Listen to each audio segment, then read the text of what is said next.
Hello दोस्तों, मेरा नाम है मोहित और आप देख रहे हैं आपका अपना फेवरेट हेयर ट्रांसप्लांट, नो बकवास, ओनली ज्ञान चैनल। दोस्तों, मेरे हेयर ट्रांसप्लांट को हो चुके हैं 25 महीने, यानी कि 2 साल से भी ज्यादा हो चुके हैं हेयर ट्रांसप्लांट को। इस 2 साल की जर्नी के अंदर मैंने अपने ट्रांसप्लांटेड हेयर को तो बचा के रखा ही रखा, और जो नेचुरल हेयर, जो मेरे एग्जिस्टिंग हेयर थे, जो फॉल हो गए थे बीच में धीरे धीरे, उनको भी कैसे वापस लेकर आया। तो आप इस वीडियो को स्किप मत करना, इस वीडियो के अंदर बने रहना, और मैं आपको वादा करता हूं कि आपको धीरे धीरे इस वीडियो के अंदर एंटरटेनमेंट भी मिलता रहेगा। आज की इस वीडियो के अंदर मैं आप सब लोगों को दिखाऊंगा 4 तरीके से अपना रिजल्ट। पहला, जो घर की ट्यूबलाइट लगी होती है उसके अंदर अपने बालों का रिजल्ट। दूसरा, मैं आप लोगों को दिखाऊंगा कंघी करके अपने बालों का रिजल्ट। तीसरा, मैं आप सब लोगों को दिखाऊंगा नेचुरल लाइट के अंदर, मतलब सनलाइट के अंदर जाऊंगा लेकिन शेड के अंदर खड़ा हूंगा, वहां पर जाके अपना बालों का रिजल्ट दिखाऊंगा। चौथा दिखाऊंगा डायरेक्ट सनलाइट के अंदर, सर के ऊपर से दिखाऊंगा, जहां पर मेरी आंखें भी नहीं खुल रही होगी, उस जगह जाकर के मैं आप सब लोगों को अपने बालों को दिखाऊंगा। और देखने के बाद आप बता सकते हैं कि आपको ये रिजल्ट अच्छा लगा या नहीं लगा, आप खुद डिसाइड कर सकते हैं। लेकिन इस बात को आप बिल्कुल कंपेयर करना कि मैं पहले कैसे दिखता था और आज की तारीख में कैसा दिखता हूं, या फिर कोई गंजा है उसके सर पे इतने बाल आ गए जितने मेरे सर पर आए, तो उसे कैसा फील होगा या आपको कैसा फील होगा। ठीक है, तो सबसे पहले मैं कुछ बेसिक बातें कवर कर देता हूं कि मैंने अपना हेयर ट्रांसप्लांट कब करवाया था। 2017 नवंबर में मैंने अपना हेयर ट्रांसप्लांट करवाया था, जहां पर लगे थे मुझे 4300 ग्राफ्ट। जी हाँ, आगे लगे थे उसके अंदर 2300 और पीछे की साइड लगे थे 2000। आगे की तरफ जो बाल आप देख रहे हैं वो लगे थे डेंसिटी के अंदर, और जो पीछे यहाँ पर लगाए गए थे वो स्प्रेडिंग में लगाए थे, मतलब दूर दूर लगाए थे। अब जिस तरीके से बाल लगाए गए, आगे की तरफ बहुत ही ज्यादा पास पास लगाए गए ग्राफ्ट, तो बालों का रिजल्ट जो है वो घना आया है। पीछे की तरफ दूर दूर बाल लगाए गए तो बालों का रिजल्ट जो है थोड़ी डेंसिटी वहां पर कम आई है। अगर जो वहां पर भी बाल डेंसिटी में लगाए जाते हैं तो डेंसिटी ज्यादा आती है, मतलब बाल जो है घने ज्यादा आते हैं और सर पूरा क्राउन एरिया अच्छे से कवर हो जाता है। लेकिन जिस तरीके से बाल लगाए जाएंगे उस तरीके से ही उगेंगे।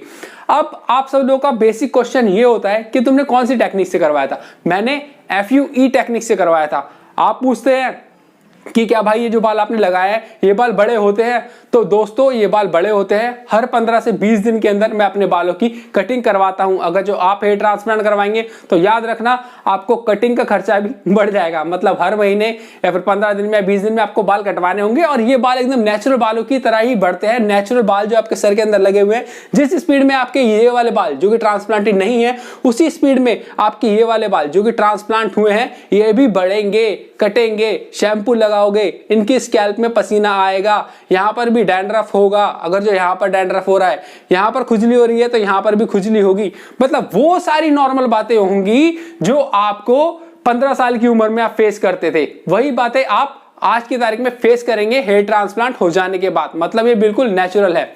आप सब लोग बोलते हो कि क्या इसका कोई साइड इफेक्ट तो नहीं है।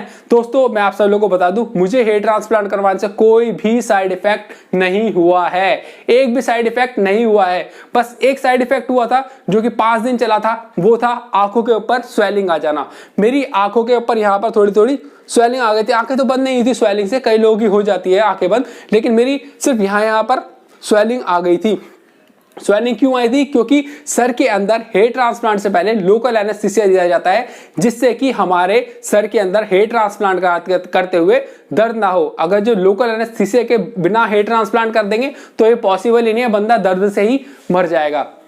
लेकिन लोकल एनेस्थीसिया देने के बाद हमारे को शुरू के 4-5 इंजेक्शन का पेन होता है, उसके बाद सारा सर सुन्न हो जाता है और हम अपने होशो हवास में अपना हेयर ट्रांसप्लांट होते हुए देखते हैं। जब ग्राफ्ट के लिए छेद किया जाता है तो हमें ऐसा फील होता है जैसे कि किसी रबड़ के अंदर पिन मार रहे हो या किसी एप्पल के अंदर कोई सुई घुसा रहा हो, तो हमें बस ऐसा फील होता है, मतलब समझ आता है कि ऐसा कुछ हो रहा है, लेकिन पेन बिल्कुल भी नहीं हो रहा होता। तो हेयर ट्रांसप्लांट से डरने की जरूरत बिल्कुल नहीं है। कुछ पेन नहीं होता, दिखने में ये बहुत ज्यादा पेनफुल है, दिखने में आपके फटके हाथ में आ जाएगी कि भाई ये क्या कर दिया है ना, लेकिन बिल्कुल भी पेन नहीं होता है।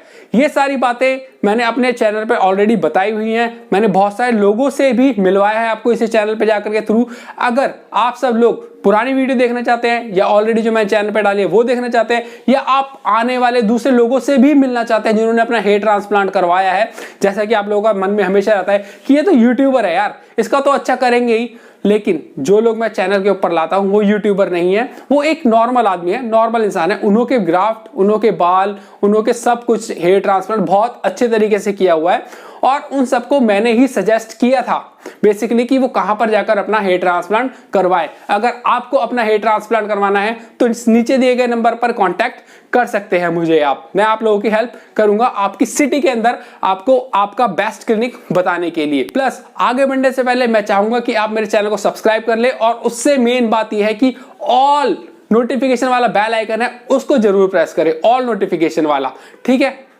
और पसंद आने पर वीडियो को लाइक भी कर देना। दोस्तों अब बात कर लेते हैं कि मैंने अपने एग्जिस्टिंग हेयर को कैसे बचाया।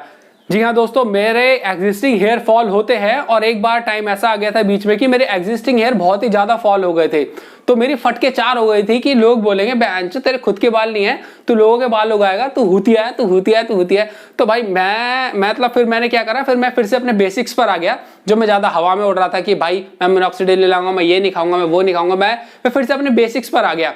वो मैं आप सब लोगों को बताऊंगा कि क्या क्या करा मैंने। हेयर ट्रांसप्लांट में जो है, हेयर ट्रांसप्लांट वाले बाल तो नहीं फॉल होंगे, लेकिन एग्जिस्टिंग हेयर जो भगवान ने दिया है वो वाले बाल जरूर फॉल हो सकते हैं क्योंकि वो डीएसटी के कारण होते हैं, ठीक है। तो बालों को अगर जो आपको रोकना है तो आप बहुत आसानी से रोक भी सकते हैं, मगर आपको कुछ स्टेप्स जो है वो रेगुलर बेसिस पे फॉलो करने होंगे। पहली बात, आपको मिनॉक्सिडिल यूज करना होगा। अगर आपको 2% वाला मिनॉक्सिडिल आपके सर के ऊपर वर्क नहीं कर रहा है तो 5% वाला मिनॉक्सिडिल लाओ। 5% वाला मिनॉक्सिडिल वर्क नहीं कर रहा है तो 10% वाला मिनॉक्सिडिल लाओ। तो मिनॉक्सिडिल से सर का ब्लड सर्कुलेशन फास्ट होता है, जिससे वहां पर ब्लड पहुंचता है। ब्लड पहुंचने से बालों को न्यूट्रिशन मिलते हैं जो बालों के लिए रिक्वायर है। दूसरी बात, आपको फिनेस्टराइड की गोली लेनी पड़ेगी क्योंकि आपको डीएसटी से बाल झड़ रहे हैं और डीएसटी को ब्लॉक करना ही पड़ेगा। नेचुरल फ्रूट वगैरह से इतनी ज्यादा डीएसटी कंट्रोल नहीं होता है जितना कि मेडिकल तरीके से होता है। तीसरा, आपको बीच बीच में पीआरपी या फिर न्यूट्रिशन वाली गोलियां खानी पड़ेंगी। ये तीन चीजें आप लोगों को फॉलो करनी पड़ेंगी अगर जो आपको अपने एग्जिस्टिंग बालों को रोकना है। अगर नहीं रोकना है तो कोई बात ही नहीं है। तो दोस्तों ये जो तीन बातें, तीन दवाइयां मैंने आप लोगों को बताई है, ये आप लोग डॉक्टर से कंसल्ट करें और जाकर ले। और मैं आपको बता रहा हूं आपके एग्जिस्टिंग हेयर डेफिनेटली फॉल होना स्टॉप हो जाएंगे। तो अब ज्यादा बातें इधर उधर की ना करते हुए एग्जिस्टिंग हेयर का टॉपिक मैंने कंप्लीट कर दिया है। अब बात कर लेते हैं मेरे हेयर ट्रांसप्लांट के रिजल्ट दिखाने की, जिसके लिए आप सब लोग आए हो।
तो दोस्तों आप सब लोगों ने मेरे बालों का रिजल्ट देख लिया है। अब आपको लग रहा होगा इसकी डेंसिटी थोड़ी कम आई है, इसकी डेंसिटी थोड़ी ज्यादा आई है, पहले से बहुत अच्छा हो गया है, फिर इसका हेयर ट्रांसप्लांट फेल हो गया, ब्ला ब्ला ब्ला ब्ला। आपके बहुत सारे कुछ क्वेश्चन होंगे, बहुत सारी सोच होगी आपकी।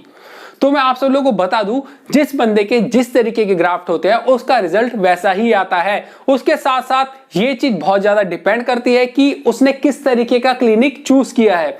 क्लिनिक चूज किया है, जब मैं बोल रहा हूं किस तरीके का क्लिनिक चूज किया है, इसका मतलब ये बिल्कुल नहीं है कि आप किसी क्लिनिक, महंगे क्लिनिक में जाओगे तो बाल बहुत अच्छे आएंगे क्योंकि वहां पर तो सेलिब्रिटी ने हेयर ट्रांसप्लांट करवाया है तो उनके रिजल्ट बहुत अच्छे हैं, तो आपका रिजल्ट भी वैसा आएगा।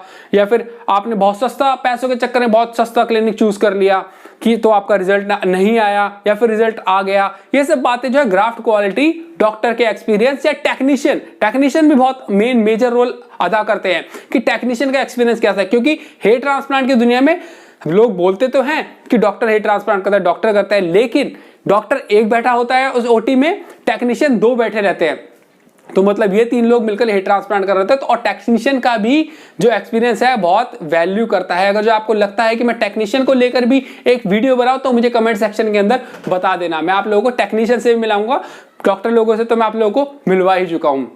तो दोस्तों मैं उम्मीद करता हूं कि मैं आप सब लोगों को अपना हेयर ट्रांसप्लांट का रिजल्ट पूरी ऑनेस्टी, ईमानदारी से दिखा पाया हूं। अगर जो मैंने आप सब लोगों को दिखाया है तो प्लीज इस वीडियो को लाइक कर दो, ठीक है? क्यों नहीं कर रहे भाई? लाइक करो ना भाई, लाइक भाई। अगर तुम वीडियो को लाइक करोगे, चैनल को सब्सक्राइब कर लोगे ना, तो आपके अकाउंट से पैसे नहीं कटने वाले, कुछ नहीं होने वाला, ठीक है? क्यों नहीं कर रहे हो अब बताओ? अब क्या डर रहेगा जिंदगी में? ज्यादा प्रॉपर्टी ले लेगा कोई आपकी? नहीं लेगा भाई, लाइक कर दो, कोई प्रॉपर्टी नहीं लेगा, कुछ नहीं करेगा। प्लीज इस लाइक के बटन को दबाओ, सब्सक्राइब को दबाओ, ऑल नोटिफिकेशन वाले को दबाओ। अगर जो आपको वीडियो पसंद आई तो अपने दोस्तों के साथ ग्रुप में हर जगह शेयर करो। तो दोस्तों अगली बार मिलेंगे, तब तक के लिए टेक केयर, बाय बाय।